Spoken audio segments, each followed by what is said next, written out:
Tesla's gigantic Gigafactory 1 in Sparks, Nevada has been able to churn out battery packs for the company's groundbreaking line of electric vehicles at the rate of around 5,000 a week for some considerable time now. In terms of sheer volume, that puts Elon Musk's operation in a stronger position than all other rival electric car companies put together.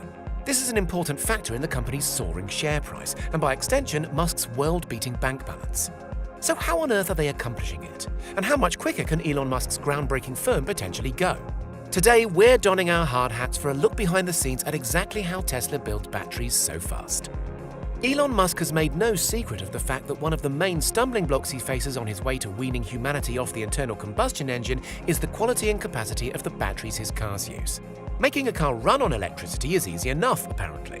But storing enough precious juice on board to make owning an electric car a comparable or even superior proposition than regular gas guzzlers has thus far proven elusive. And while other aspects of technology, most notably microchips and integrated circuits, have become exponentially more powerful and compact over time, battery tech has lagged behind, in both technical sophistication and the sheer ability to deliver and manufacture units at scale fast.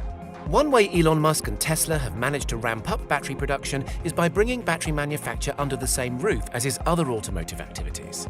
For now, and over the next few years at least, Tesla works in partnership with Japanese electronics firm Panasonic, an old hand in the battery business. But rather than sending away to have batteries manufactured at a Panasonic plant, Elon Musk cleverly insisted Panasonic bring its production lines to the Tesla Gigafactory.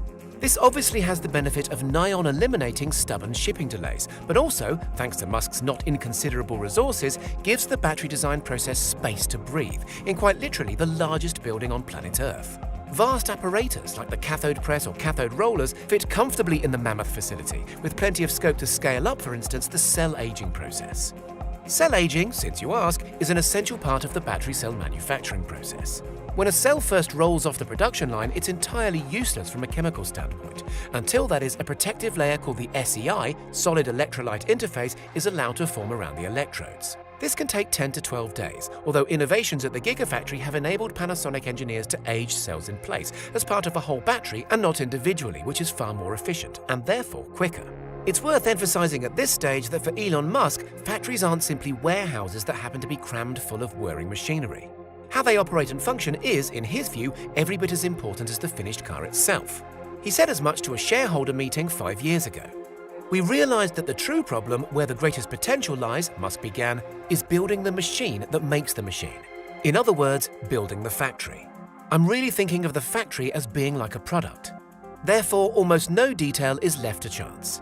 The Gigafactory itself, for instance, wasn't just plonked down at random on a conveniently flat bit of desert. Instead, the entire vast 15 million square feet plant lies on a rigorously precise north-south axis. Partly, this is in order to get the best out of the rooftop solar arrays, but also it helps streamline the sophisticated indoor navigation systems for the factory's small army of robots.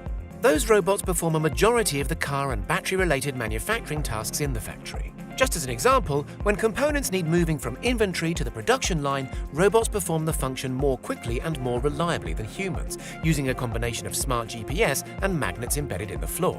This is also, fairly obviously, a boon from an industrial safety point of view. This isn't to say that every little detail of all that goes on in the Gigafactory is automated. Far from it. Indeed, reflecting Elon Musk's data-led approach, when a job is demonstrably tackled better by human beings, for instance connecting lengths of dangling pipe, a human being is duly hired. As Musk himself admitted not long ago, we did go too far on the automation front and automated some pretty silly things. Panasonic's expertise is of course a major factor in Tesla's success, for now at least. The electronics giant is said to have sunk some $1.6 billion into its work at the Gigafactory, not least committing to adding a 14th production line in the Gigafactory last year to meet demand. Indeed, the company is only now starting to make a meaningful return on its investment. Still, Panasonic knows as well as anybody that Elon Musk is not a man to tolerate less than exemplary performance. And as it happens, Elon has been extremely vocal about his wish to make his own batteries just as soon as it's commercially feasible to do so.